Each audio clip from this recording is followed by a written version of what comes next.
as much as I would love to hate that incident in my life, I'm very grateful for that happening. And that shocks a lot of people when I tell them that. They're like, why would you be grateful for being arrested? And I tell them that had I not been arrested, I probably would not be here doing this interview right now. I would be dead in a grave somewhere. I was on a path of destruction daily. Hey, healthcare providers, you're listening to the Burnt Out to Lit Up podcast. Hosted by myself, Erica, and my husband, Michael. We're an OT-PT team that understands the healthcare industry's got some serious issues. Inspired by our own experience with burnout, we've made it our mission and passion to help you navigate your career in healthcare by cultivating wellness, growing both personally and professionally, and advocating for a better workplace. Whether you are a clinician or manager, new grad or seasoned vet, join us each week as we share interviews, research, stories, and strategies that will give you the tools to go from burnt out to your most lit up self. Let's dive in.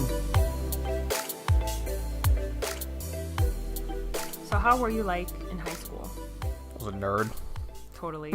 Well, I've seen those pictures. Maybe not so much high school, but... Like middle school, you were a nerd. Yeah, Big yeah, time. pretty much. I don't know. I guess I was kind of nerdy I guess I'm still kind of nerdy. But so I've died laughing at your photos, which probably isn't nice. But your photos in middle school and high school. Well, actually, no, mostly middle school. You had those big glasses, but so did I. But like your pants. My really baggy pants. Your baggy pants. Man, that picture. Everyone has embarrassing young kid pictures. No, I do too. I had glasses and pigtails when I was 13. That's really embarrassing. Yeah, that's kind of Louis. Yeah. Louis is our code. It's our little like nickname for loser. So we've been calling each other Lose for a really long time. Can't be bothered to say the full word. No, you're just a big Lou. Big Lou. In high school, I was a chonga, which if you're listening and you're from Miami, you totally understand. But many people don't know what a chonga is. And I was such a big chonga. I think I was the style. Like during the early 2000s, it was totally the style to be a chonga. You weren't anything else really. Maybe you were like gothic or what's the word? Emo? Yeah. Yeah. You were you were emo or gothic. South Park did the funniest emo stuff ever during that time. It was the best. Yeah, I remember you were a chonga, or you were like a preppy chonga. You were Hollister, but you still had the hoop earrings, and you were a chonga trying to wear Hollister, and and the Brazilian jeans. Oh my God, you're basically just like trying to be ghetto, but you weren't ghetto. Like I was never ghetto, you know. Yeah, you were not street. I was not street. I was not cool. But in high school, there were bad kids all around me in the school I went to. Yeah? How bad? Because we talked about this last night. Like, you're not even interested now? No, I'm interested. Tell me. So, we talked about this last night. Your notion was that because I went to a Christian private school that everyone was good. Well, that's what you believed. That's when I hear Christian school, I think discipline and like... You thought nuns, too. Nuns, like, slapping you with rulers and stuff. Oh, my God. First of all, my school did not have nuns. I did not go to a Catholic school. I went to a Christian school. We did not have nuns. And second of all, just because it was a Christian school didn't mean everyone was a saint, because there were some really bad kids. That actually, so it was kind of like their parents, it was their last straw. With these bad kids, they didn't know what to do with them. So they're like, you're going to go to a Christian school and you're going to be good. Get some discipline. Yeah. So in high school, I mean, the things that are happening in our school were probably to the equivalent of things happening in a public school, you know? I guess so. I mean, public school is it's a rough place. But in Pennsylvania, was your public school rough? I don't know. It depends on what you mean, like rough. What was rough for you? In high school was okay. I don't know. It was just like it's all the social stuff that you have to like deal with in school. That I don't know. It was like private school or something might be different. I don't know. I didn't go to private school. Yeah. So growing up in Miami, always having gone to a private school from K through 12th, my school had 300 kids total from K through 12th. Can you believe that? Like 300 total kids. Yeah, Wow. I had 300 kids in my class only. in your graduating class? Yeah. Damn. No, our school is super small. Wow. So everyone knew everyone's business. And if you had been going there since you were little and you had grown up there, then everyone knows everyone's business. Everyone knows everything about everyone. And so like if you grew up there, you obviously weren't bad. you couldn't be bad even though you tried. Like I tried to be bad. But like I don't know. I don't even know what that meant. Me being bad was just going to the mall with my friends. Sneaking out at night. No, I never did that. Boys. Oh my God. I never did that. I'm not that mala. Yes, you did. No, I didn't. Out the You don't even know. Like, night. where would I even go, Mike? I don't know. Hang out with boys. Is that what you did? You snuck out, hung out with girls? No, I didn't do any of that. I was a saint. You were not a saint. You were pretty nerdy. But, what was I going to say? Yeah, so the new kids that came in high school were the delinquents that it was like their punishment to be sent to a Christian school. But like bad things still happen. I mean, there were still people like talking about drugs and drinking and sex and stuff. And I think some of the things were happening in school. That's pretty bad. But that happened, like, you thought that couldn't happen in a private school, but that absolutely happened. I guess I was wrong. I was wrong about you people. But what surprised me is that our sex education was a lack of sex education. I didn't receive that until one scary lecture in high school. God's your only partner. No. What are you talking about? It's like abstinence only. Well, abstinence only, but this is what happens to you if you have sex. And they showed us pictures of the diseases, the STDs. But there was never like a formal like educational component that I know my neighbors in public school got, because I was in 6th grade and they all knew about, like, they all had education about it. And I didn't even know what it was, you know? Yeah.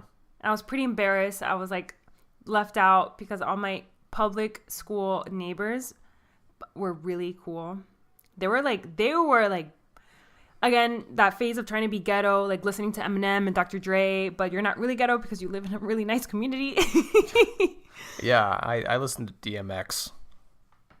I loved Eminem. I mean, I still like you listened to all that hard stuff. One time I was listening to my Walkman CD player in the back seat while my parents and I were driving somewhere. I was listening to DMX, and them being good parents, they decided that they wanted to hear what I was listening to. So they took the CD and they put the DMX CD in the car just to see like what it was all about, and they found out what gangster rap was that day. Can you imagine like a 10-year-old listening to Dr. Dre and Snoop Dogg?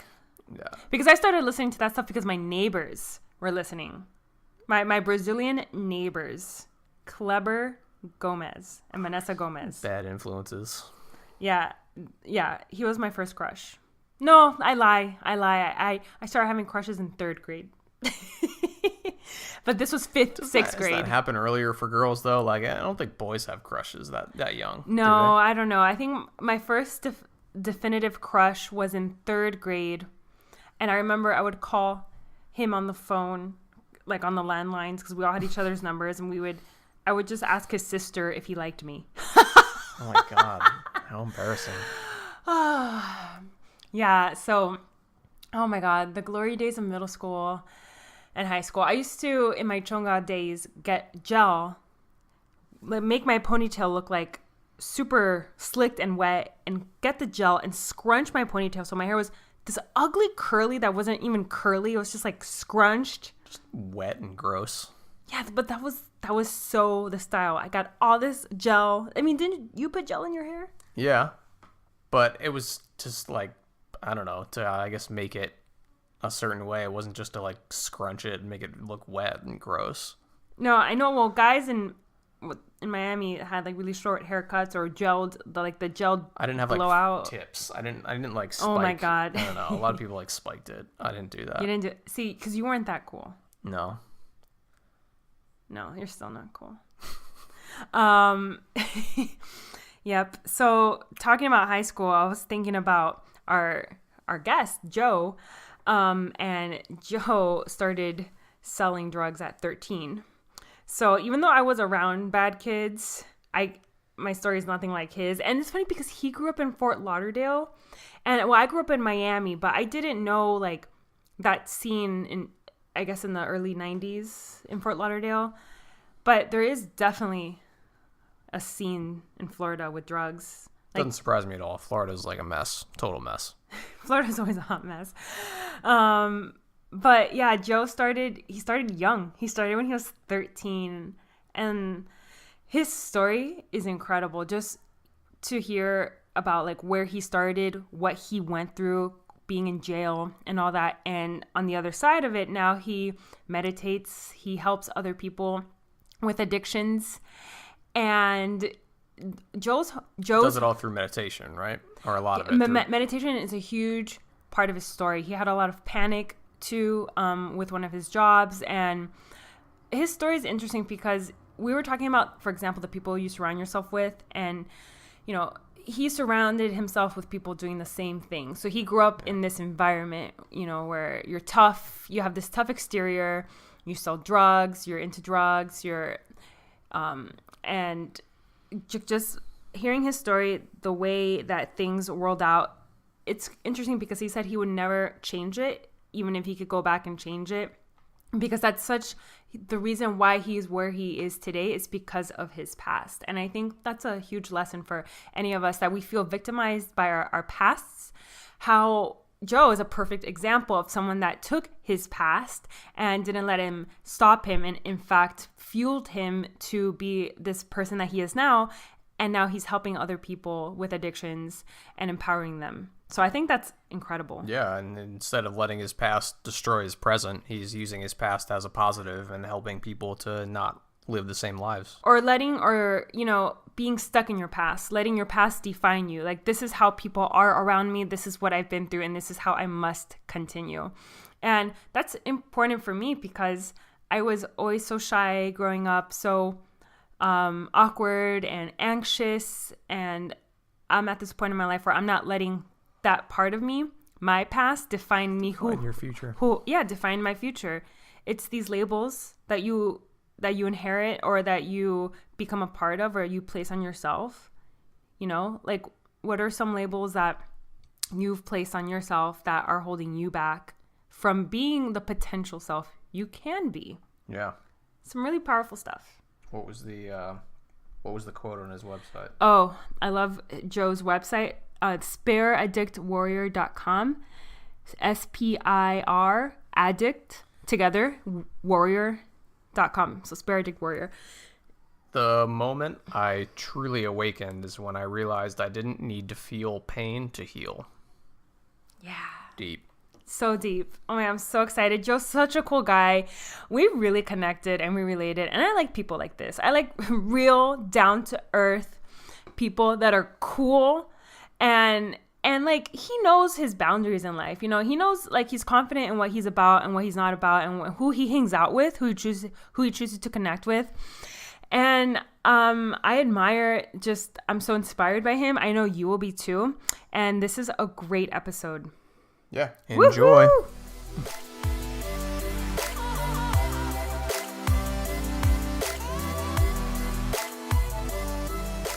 How are you doing? I'm doing good, except for I guess somebody tried to break into a vehicle right outside my window, so there is a horn honking. I hear that. Oh, it stopped. There it goes. At least it's off. Yeah, thank God. Living in the city of Denver. Well, for a couple more days anyway. Oh, is that where do you live? I live in Denver currently. I'm moving to LA on Wednesday. Oh, nice. That's exciting. Yeah, it is. Yeah, I actually sold my entire apartment within a day. Oh, wow. That's unheard of. That's cool. Yeah, I was happy you guys weren't doing video because I'm like, all my paintings and stuff that I use for backdrop are all down right now. I'm like, my apartment is not looking its best.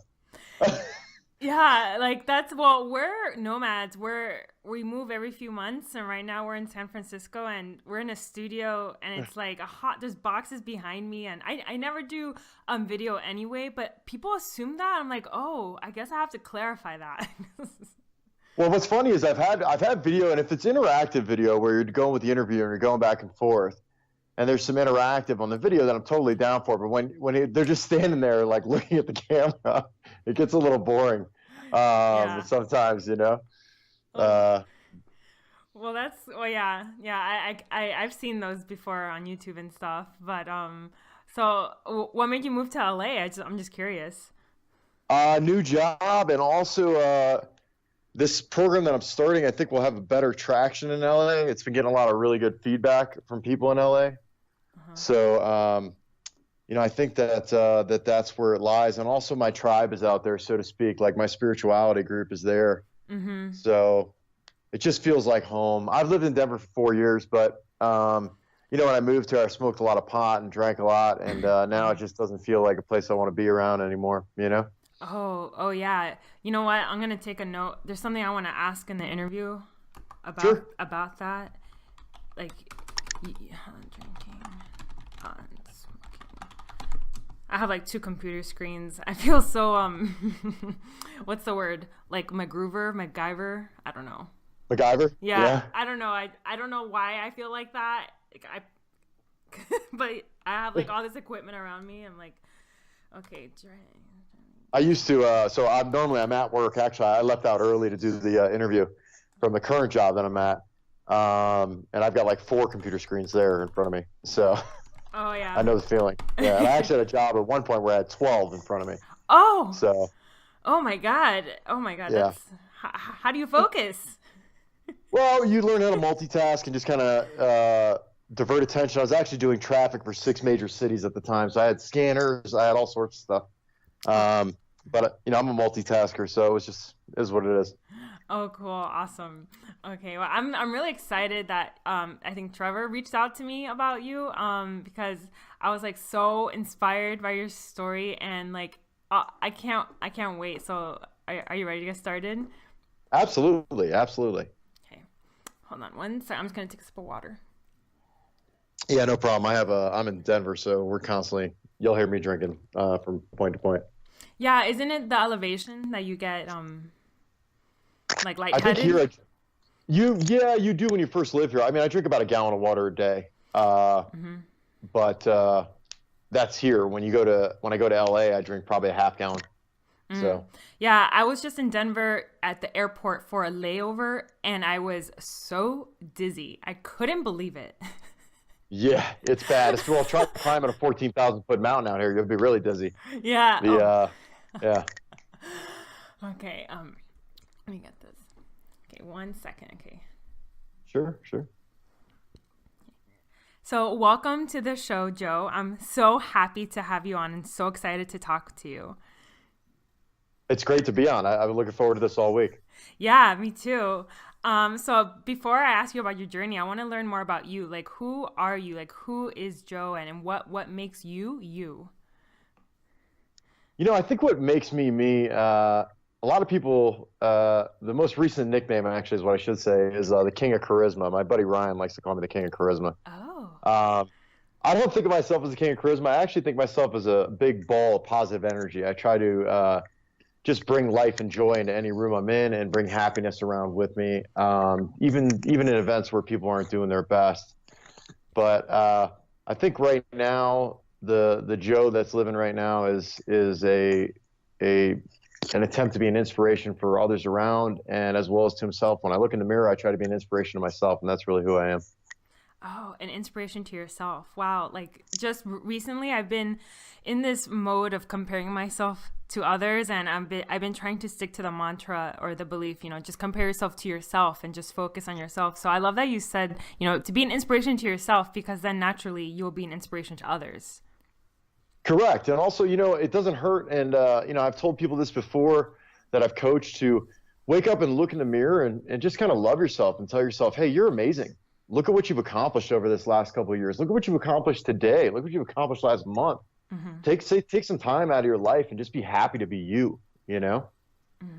Yeah. We don't give, at least I don't, but a lot of us don't, we don't give ourselves enough credit for the things we've done or how far we've come. And I was actually reading in a book, like everything you're saying so far, I'm like, yeah, I get that. Cause I was reading in a book, just that exercise of looking in yourself in the mirror and saying those things like, I love myself, or, like, you're amazing. Like those are going to open up your, I forgot what chakra it was. Still learning about that, but like open up your confidence. Correct. Yeah. It really, well, it's just like anything else. So if you wake up every morning and you look in the mirror and you tell yourself, I'm fat, I'm ugly, I'm unhappy with myself, and that's the way your day is going to turn out. But if you wake up and look in the mirror and go, you know what? I'm a pretty attractive person. I'm happy with myself. I love myself. Let me step out into my own and just be myself throughout the day. You're going to have a much better day in general than if you start out looking at yourself going, oh my God, my hair this, my teeth that, and so many people start out their days like that. It's just a horrible way to wake up, Yeah. Starting your day like that is the kindest thing you can do to yourself. And then you're going to carry that with you throughout the whole day. So I love that. Like that little tip. And even though I read it, I have to start practicing it. So thank you for sharing that. Yeah, absolutely. It's funny how hard it is for us to do that though. To look in the mirror and actually give ourselves a compliment. We feel kind of awkward and weird, even though there's nobody there. There's nobody watching. It's just you. So why would you feel weird? But you do. You feel weird. And you get past it after a couple times. But yeah, it's a very beneficial exercise. Cool. I love it. So I want to talk about, now that and I feel your energy. I can feel your energy, and that you are charismatic and have so much positivity. But I want to ask you, I want to go back. Who was the Joe back then? Because I know you have quite a story beginning when you were 13. So can you walk us through that? And because I think it's so important for people to understand, you use your past as a lesson, Sure. So the 13-year-old Joe was an overweight, self-judging, picked on kid who really hadn't even hit puberty yet, and it was just in a growth spurt stall, so to speak, and looking for any way to get out of that stall. And there was drugs around at the time, and it was presented to me, so I stepped into it, which was crack was my first drug, and it was available and it was there, and it allowed me to escape from the reality of what I thought was me. At that time in my life, I was looking for anything to numb that. And that continued for quite some time throughout my life. I never really realized how bad it had gotten when you are numbing your senses and you're numbing who you are. You don't really have a full grasp on your life or anything of what you want in it. You're just under the assumption that everything you do is wrong, or that you're in a victim state the entire time. And for me, I was so embarrassed to look in the mirror or to take my shirt off or to be who I was, that all of this negative energy just compiled on top of me throughout my life. And I allowed it to happen. There was just to kind of jump to and from, I'll give you the gist of the story, which was, from 13 on, went through to about 16. My parents tried to do whatever they could at the time. There was a, heavy hallucinogenic stage, which moved into a ecstasy stage in the late 90s, early 2000s, which moved back into cocaine again, and then heroin later on. And around 21 or 22 years old, I was arrested for trafficking cocaine. I was set up by a boss of mine who had got busted for carrying 3 kilos of cocaine, and had to set up 5 people, I believe, in order to get out of his sentence. So he set me and a couple other people up in order to get out of his, accountability for what had happened. As much as I would love to hate that incident in my life, I'm very grateful for that happening. And that shocks a lot of people when I tell them that. They're like, why would you be grateful for being arrested? And I tell them that had I not been arrested, I probably would not be here doing this interview right now. I would be dead in a grave somewhere. I was on a path of destruction daily. And it didn't end at that arrest, but that arrest set it into motion. It allowed my brain to open up and understand that this is not normal. The way that I live and execute my life is not normal. And that recognition of what's going on really changes your view, and it turns more from a like enjoyment aspect of getting high into a guilt aspect of getting high, which eventually, in my opinion, will lead someone to recovery or to death, one or the other, obviously. But for me, it had a huge impact on my life. And I don't regret it happening in my life. I wish that my path was easier, but that just happened to be the way it turned out. So from then, I went in and out of jail, a couple different rehabs, and walked out of a couple of rehabs, right? In and out. Flash forward to later on in life, living in Denver, working a job I can't stand. There's a boss who is literally on me 24/7, and it just pushed me to the point where I was having massive anxiety every morning when I woke up, and I eventually snapped. After that happened, there was a call that I was on, and it was on June 12th, and my boss was screaming at me through the phone on a company meeting. I was working from home at the time, and just berating, and my heart rate just kept going up and up and up. Well, I did the only thing I knew to do, which was drink more alcohol to try and calm it down, because my panic attack was just through the roof. Well, the call ended. I talked to him on the phone after that and called him, and I said, "You can't talk to me like that. You're sending me into a massive state of panic right now." And at the time, I'm just drinking, and nothing would calm this heart rate down. So finally, I lost it on him. I get off the phone. I check myself into the hospital with 149 beat per minute heart rate. And the hospital did what they would normally do with anybody with a panic attack, is they gave me Ativan, which is benzodiazepine, similar to Xanax or Valium, and literally kept me in the hospital for about another hour, then gave me another Ativan, and then sent me out of the hospital. Now, they also took my breathalyzer when I was in the hospital, and it was a .20. So somebody with common sense would hold somebody like that overnight. Right. But they just have such a problem in Denver of people losing their minds that they just let me out. And I walked or stumbled, would be more accurate, to a girlfriend that I was dating at the time's house, who let me sleep it off. And then, I called my aunt in the state of panic that I was in that day, and she flew out here from California to give me a hand, even though I refused to let her come. She came anyway. And it was at that moment in my life when I really opened up and just understood that what I was doing was going to kill me, and I wasn't going to be able to live the way that I was living much longer. I just couldn't do this anymore. Wow. Yeah, it was a very pivotal moment. Just thinking about it right now gives me chills. Every time I tell this story, it brings up that little moment for me. But there was a very but I called work and I said I need some time to get my head straight. They didn't know what was going on, obviously. But I took a week off of work, and then I ended up working there for 2 months sober, and then they fired me. Oh. Yeah. Oh my God. So, yeah. And actually what's really funny is that was probably the best work I had done for them in the entire year I'd worked there, but they still fired me. And in the olden days, that would have sent me into a pretty bad state of relapse. And instead, what went through my mind was, this is good. This is good news. This is going to give me some time to work on myself and to work on things that I need to work through. And I took advantage of that, and I went out to a course in LA called Insight and took a seminar there. And at the time, I had a beard down to about my mid-chest. Wow. And hair down to about my shoulders. So I kind of looked like a young version of ZZ Top. And by Sunday, I'd shaved it all off. And what I realized is that my entire life, ever since age 13, I was hiding behind a fake me. That everybody who had known me from age 13 to 37 or 38 knew me as a fake person. They didn't know me as who I actually was. They thought that I was this tough guy and nothing affects me, nothing, can happen to me. I'm happy-go-lucky, everything's totally fine. And that was just a load of garbage.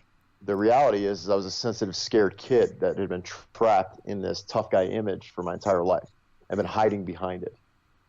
And once that exposed and the vulnerability showed, it was like turning on a faucet for like the next 3 months.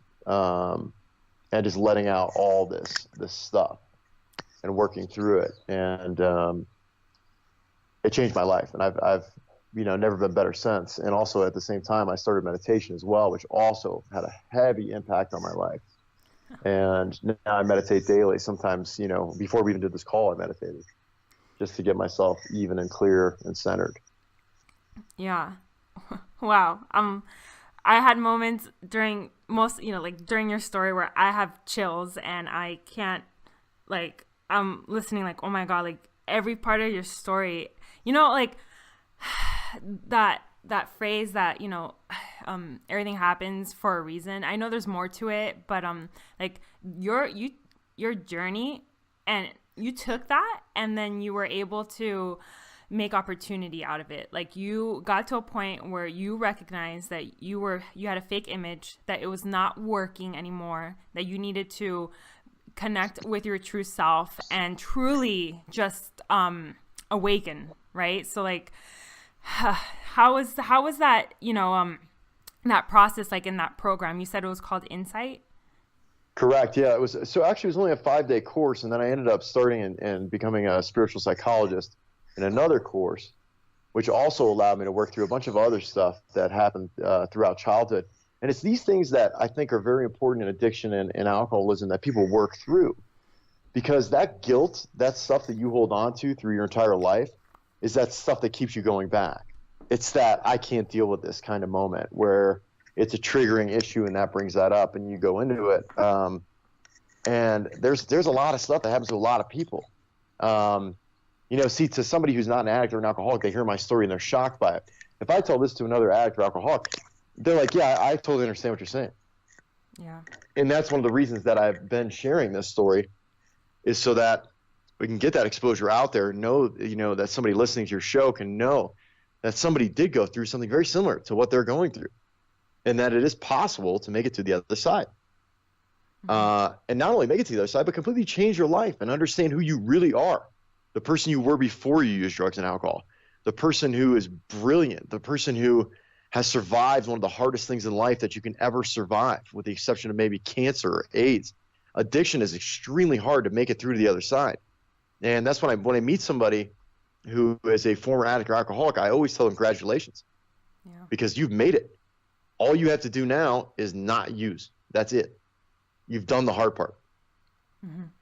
Yeah. And they always say thank you. They're just like in shock, But I'm proud of each and every one of them. I'm proud of myself, and it's not something that you should downgrade. It's a huge achievement in life.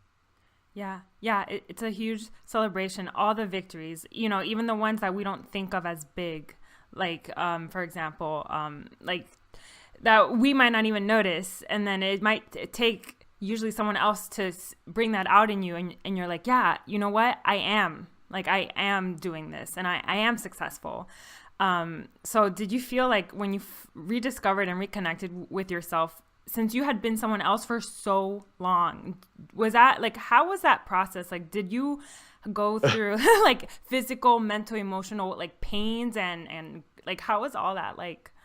Oh, of course. I mean, when you have a image that you live in, which a lot of people right now are living in their image, they don't realize they're living in their ego. They have no idea. They walk around every day living in their ego. They don't realize they're there. So when you're exposed to it and you see the other side of it and you realize how much of a lie your life has been, it's shocking, for lack of a better term. For me, when I open up to other people around me, and when I open up on Instagram and I start telling my story on there, I have people I've known for 10 or 15 years that have reached out to me and literally started pouring tears on the phone, and they had no idea. They had no idea. They knew me as that image. Yeah. So they didn't know. And they, like, can you help me? And can we go through this? And I'm like, always, absolutely. What do you want to work on? What's going on? I think when you let go of your ego and you step into your vulnerability and you step into yourself, there's a lot of things that come up. For me, a lot of emotion came up. It was crazy emotion. It was crying daily, and I was unemployed at the time when I was going through all this. So I had that stress on top of it. But in a way, it was kind of a godsend because it allowed me to give me that space to just pour tears. I mean, you think about it, if I was at work going through that, it'd be a little awkward. Yeah. People around me would think that somebody died. They wouldn't understand that. And they always want to comfort, you see? Yeah. And you don't need comfort. You need to let that person heal. Be there, be empathetic, but don't be sympathetic. Oh, love that. Oh, wow. Yeah. Can you say that one more time? Sure.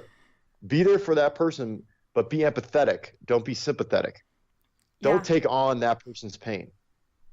You can be there and be supportive and be there for somebody around you, but you don't need to take on their pain. You can be there in a supportive fashion and be there to help and do what you can for that person, but you don't need to take on that pain. That's something I learned over the last year that I've done for most of my life, was take on that person's pain as if it was my own, and it's not. Yeah. I remember learning in school. Well, I was last year, I was an adjunct professor alongside another professor for this course in the master's program for occupational therapy. And this class was specifically about groups with different types of populations, people from AA, NA, how to run a group with people that have varying degrees of behavioral, mental conditions, and so on. And we learned the most, the worst thing you can say to someone when they're in pain or when they're in recovery is, well, at least you're not, and then fill in the blank. Because then it discredits that person. You're not giving that person the validity that it could be worse, Yeah, to say it could be worse to somebody in that spot, in my mind, is like it's like telling me that what I'm going through is no big deal. Right. Yeah. And that's not. You're right. That's absolutely not what you want to hear at that point. You want somebody who is going to hear you, not listen to you. Yeah. And more importantly, hear you and also help you understand that you have the tools inside you to work through your own problem. That you don't need their advice. Mm-hmm. You see, we have the ability inside of us to work through our own stuff. It's just that we don't want it. We'd rather ask somebody. And what I learned over my time was that I would ask people for their input, so I had someone to blame when it went wrong. Oh. Mm-hmm. And if I didn't, then I had the only person I could hold accountable was myself. Yeah. So you take on you take on your own accountability, your own responsibility, and I think what you're sharing is so powerful, because I'm thinking too, in my own experiences where I've been at work with a boss very similar to yours and crying and having panic attacks in the bathroom, and everything I've been through, I can look at that and be a victim, or you could have done that as well. Look at your past and be a victim and not allow yourself to to grow and learn from it, or you can empower yourself and completely redefine your life. I agree wholeheartly. One thing that came to me when I started into all this work, one of the epiphanies I had, which was, there were several over the time, was that what I originally thought was my greatest failure in life turned out to be my greatest success. Oh. Mm-hmm. So if it wasn't for getting arrested, and if it wasn't for drug addiction, if it wasn't for all this, I wouldn't be able to help other people through the same thing. You see? Yeah. You're using your pain and your experiences to help others, and that's what I'm doing too with the podcast. So we're both have that similar mindset. Absolutely. Cool. So I know you talked about, you started meditation, and meditation is something that I began 2 years ago, and it has changed my life. So how did meditation allow you to get more in touch with yourself? What did meditation do for you? At first it was a high. So at first it was when I would meditate, I would get into a I'm trying to think of how to put it, but like a sacred space. But at the same time, when I come out of it, I was like dizzy. I was like looped, almost as if I had like smoked a joint, for lack of something better to describe it.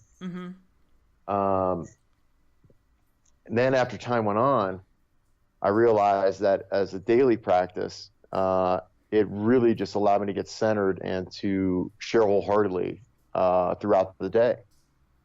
When I don't meditate in the morning, my day is completely off. It's off balance. And I could definitely feel a difference throughout the day when things like that are going on. But I think that the practice of meditation from an addiction standpoint allows you to, A, become closer to God, whatever God you choose. And just to be open-minded enough to believe that will allow you to understand and dig further into your own self to understand that your past is not who you are. It doesn't define you. It's just a part of you. It's just something that happened. Yeah. So it's like it happened. What are you going to do with it? Yeah. Like when you asked me to describe myself, years ago, I would have described myself as a convicted felon, a drug addict. That would have been what I went for. Nowadays I consider myself a public speaker, a life coach, a starter of a brand new form of recovery program. That's what I think of myself as. King of charisma. These are the other little innuendos that people have tossed me, but that's really how I see myself. And the reason that's important is how you see yourself is really your perception of you, and your belief system controls your perception, right? Yeah. So if you believe you can achieve whatever you need in life, you really will be able to achieve that. Oh, I love that. I used to always, when people asked me growing up, like, how would you describe yourself? I would say quiet, shy, maybe not out loud, but that's how I always thought about myself until I realized, wait, if I'm telling myself that, then I'm right, So it's like you choose how to redefine yourself, and whatever you want to be, you start being that. And it's like your own mindset. Your mind is so powerful. This is, personally, I'm going through a lot of mindset shifts in my life. So I know that your mind is everything. So, I want to talk about what you're doing. I know you have a spiritual psychology certificate, and I know you're helping others. So, and you just said you're a public speaker, a life coach. So how is it exactly that you are helping others right now? So right now, what I'm in the process of doing is creating the Spiraddict Warrior project, Spiraddict Warrior. So spiritual addict warrior project, which is really a recovery at this point, a recovery meetup group for, recovered addicts or alcoholics 6 months or more out that can meditate together, then perform fitness or some form of outdoor activity or even indoor activity, but just a place to get together in a sober environment and have a good time and not glorify their past, but yet go through what's going on in their present. So in other words, when you're if you want to share after the meditation what's going on for you, that's totally fine. But what we don't want to hear is, how many drugs you did in the past. Because guess what? All of us did the same thing. What we really want to hear is what's coming up for you today. What's happening in your brain today? What's the issue that's at hand, so we can help you work through it and help you to heal. And this is in the beginning stages, but what we're trying to eventually accomplish, and I should say more what I am trying to eventually accomplish, is a alternative, or a yet better description would be another path for people who find certain forms of recovery not for them. They'll have this other option. When people are in recovery, there's a habit of glorifying their past as opposed to talking about what's currently going on in their present.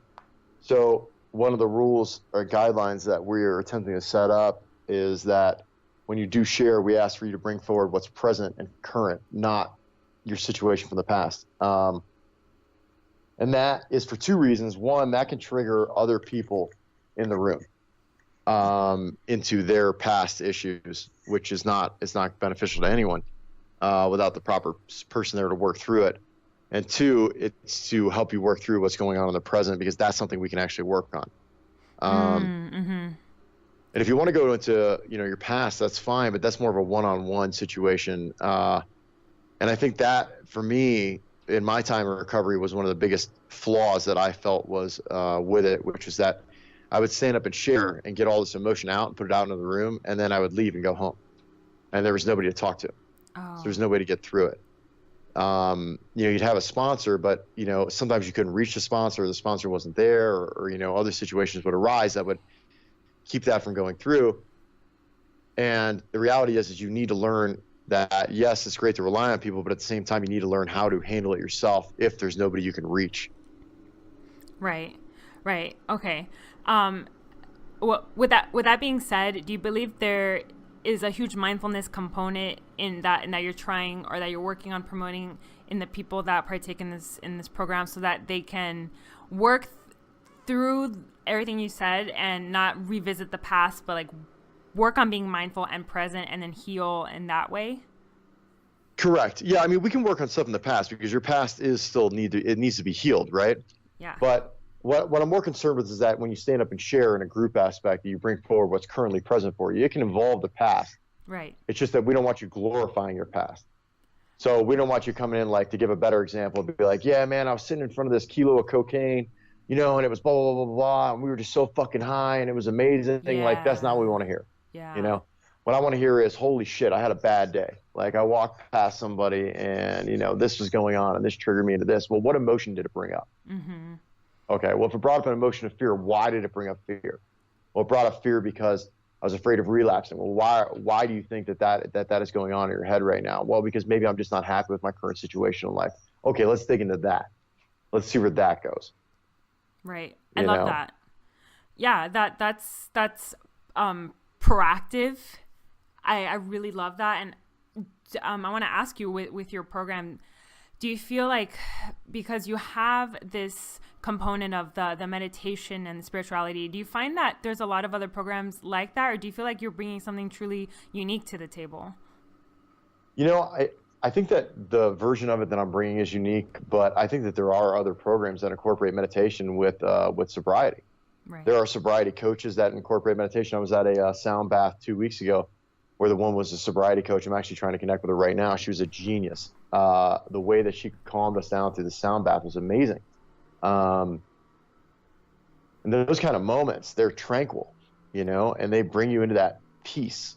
And I think that that's extremely important. But there are other programs that have been set up that are similar. That the way that I think mine differs is I'd like to offer one-on-one coaching when we go into an actual immediate state. So in other words, somebody who's just beginning to detox and are in their beginning stages of recovery, they need a completely different kind of recovery than somebody who's 6 to 12 months out and somebody who's 12 to 16 months out. Right. It changes.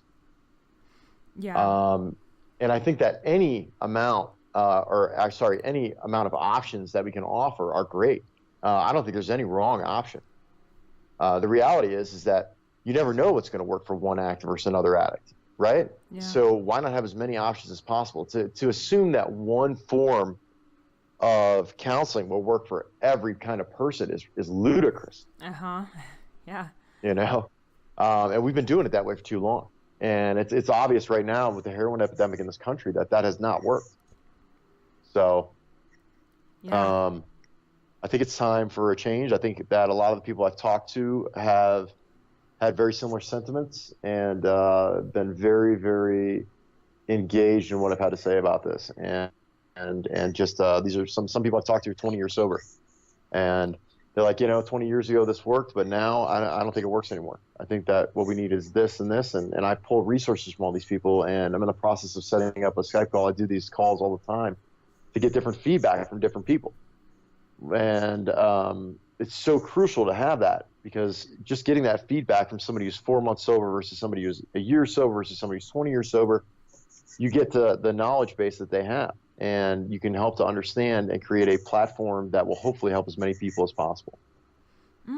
Yeah, that's so true, because you're constantly evolving, right? You're either moving forward or you're moving backwards. I don't believe you stay where you are. Like I see, if you think you're staying where you are, then you're moving backwards, and it's totally acceptable, and that you outgrow certain things, because you're evolving. So yeah, well, what worked for someone 20 years ago is not going to work today, and what works today for one person may not work for another. So I love that you said that.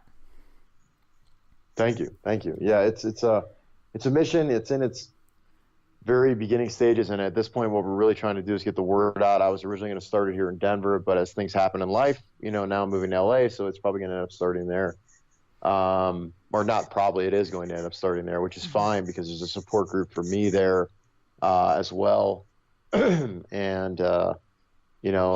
there's just such an opportunity to help a lot of people with this. And the more I share about it, the more inspired I get by it.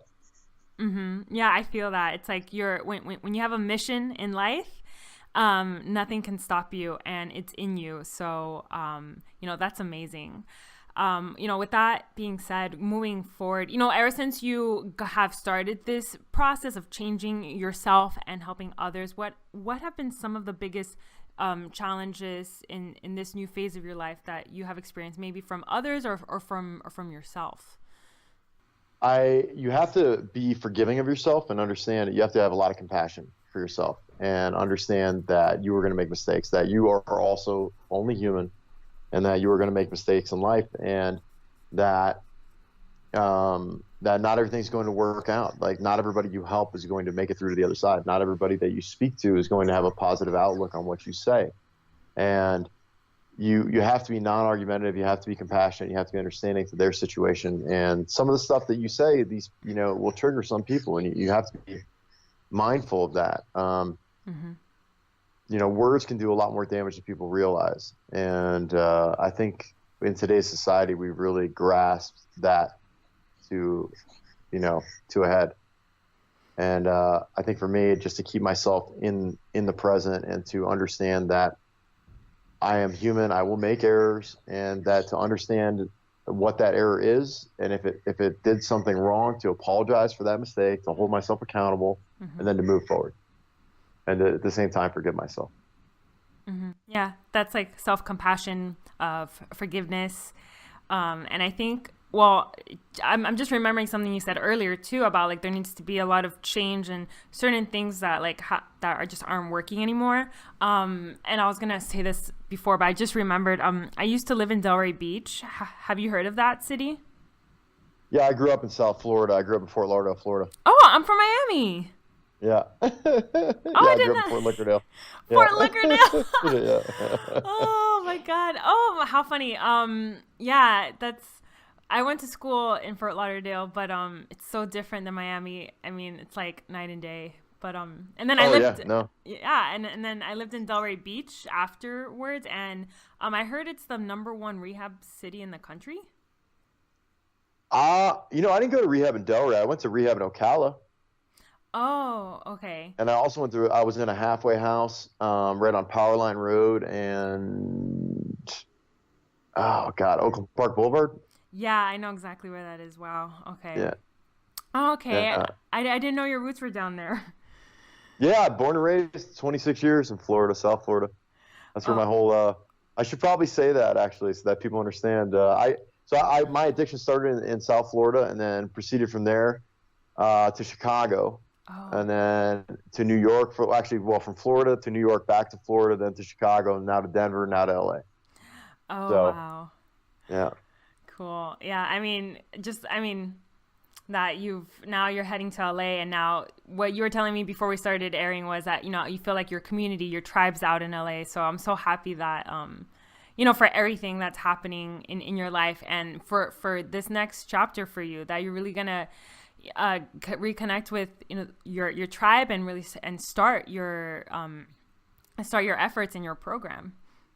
Yeah, I mean that's extremely important for people to understand too, is that if you hang around people who are consistently using drugs and in a negative space, that is going to be your life.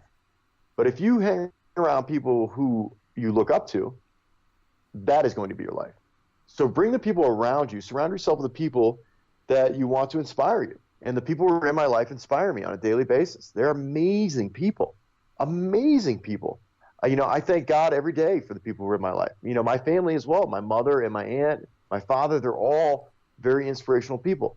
And they've had a very big impact on my life. And if it wasn't for them, I wouldn't be sitting here with you right now. You have to have these kind of people in your life. And if you don't have them now, go find them. Because guess what? You can involve them in your life. You could change your life by that simple step of not hanging around negativity. Yeah. Yeah.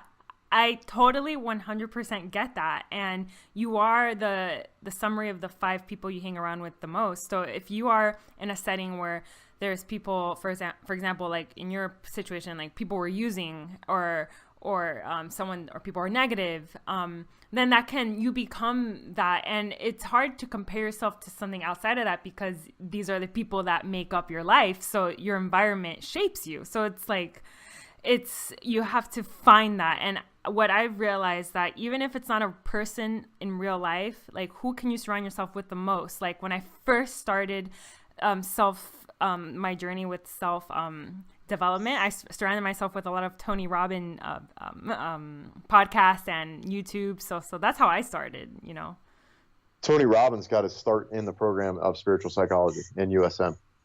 Yeah, he did. Did you know that? No. Yeah, he was one of the original members of the University of Santa Monica, and he took that program. He doesn't bring it up in his broadcast now, but he was in one of the I think, if I'm not mistaken, his first firewalking ceremony, because that's how he started. Yeah. Was at USM in Santa Monica, California. Oh wow! Have you ever? Don't hold me to that. I could be wrong, but I'm pretty positive that something had to do with that. But I love Tony Robbins. I'm a huge fan. Yeah. Have you ever been to his events? I haven't. I've watched some of his stuff on TV, and big guys unite. We're both very tall gentlemen. So I mean, I'm 6'4". I believe he's 6'5" or 6'6". It's just nice to see somebody that big a stature go out. I love watching his little Instagram posts that he posts up there, though. Mm-hmm. If I'm having a bad day, I'll throw in a little Tony Robbins quote, and it just kind of makes me happy. Yeah. I feel like the people I surround myself with that I look up to and aspire to be, not that I don't know actual people in my life that I look up to, but it's mostly these sorts of people, Tony Robbins and other people like that, in that league, like just to name a few, because if you don't have that immediately available to you, then you go out and you find it and you soak yourself in that. And, that has changed my life and yours as well. Like you have this tribe that supports you and you're creating that safe space for other people during their recovery. So that's incredible. Yes. Thank you.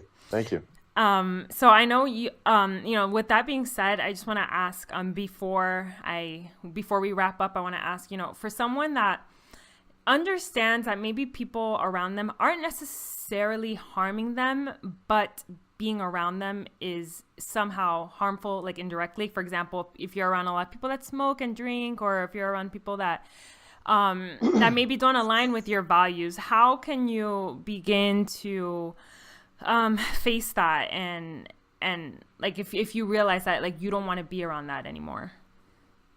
Leave. Mm-hmm. I mean, it's that simple. Stop talking to those people. You might think they're your friend, but you know what? I will tell you, in the long run, what happens is they look up to you and they come back to you and ask you for help. So at the beginning, they blow you off because they figure you're not drinking anymore or smoking or whatever it is that you're using. And they will leave you as friends, but it goes full circle. Right. And when they see your inspiration and when they see you as the example, they come back to you and ask for help.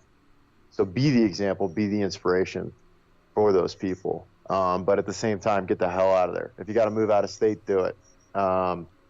One of the most beneficial things I ever did was move. That whole group of people I knew in Florida, when I left Florida, I left them all behind. I only speak to maybe 3 people I knew. And at the time when I lived there, I knew probably 300 or 400 people. Wow.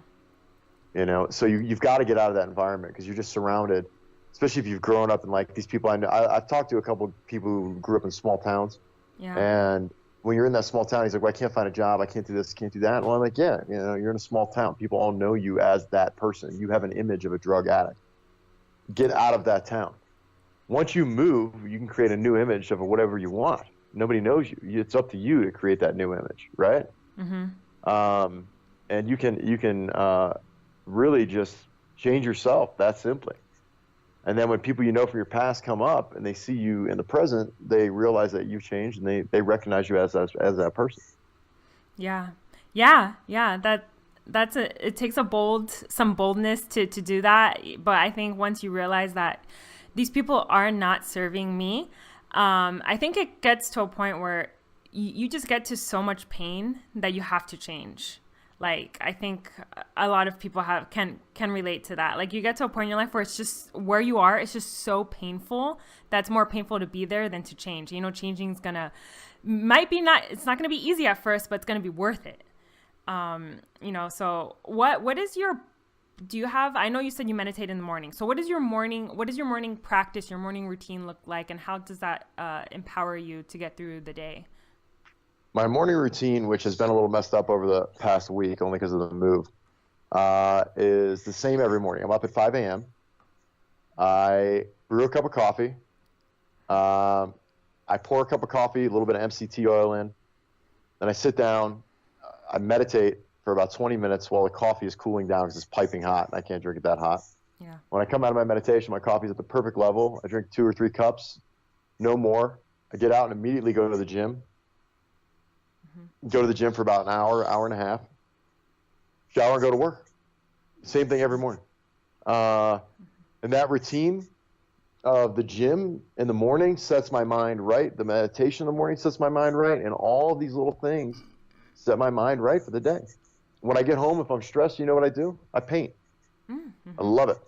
Wow. Find what you're good at. Find what you enjoy. Find what will help you get through it. I don't care if it's staring at a wall and screaming at it. Find whatever you got to do. You've got something that's going to be there for you. Just find it. And the only way to do that is to experiment and try new things.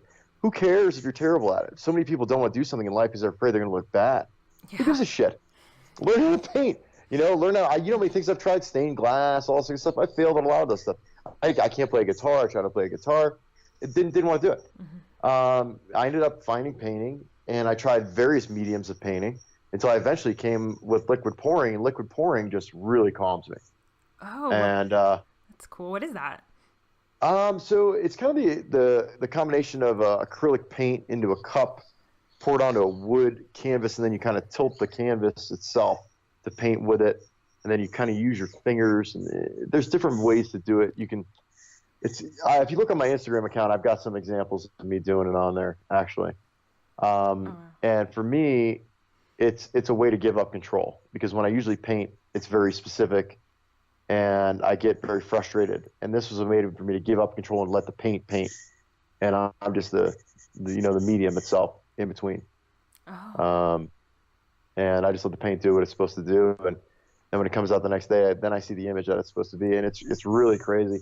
I have one that I did that looks like me when I had a beard and ponytail that came out, and it literally, I could see it in it. At first I thought, wow, that's really weird. That's a weird looking thing. And then I look like a heart at first, but then it changes overnight.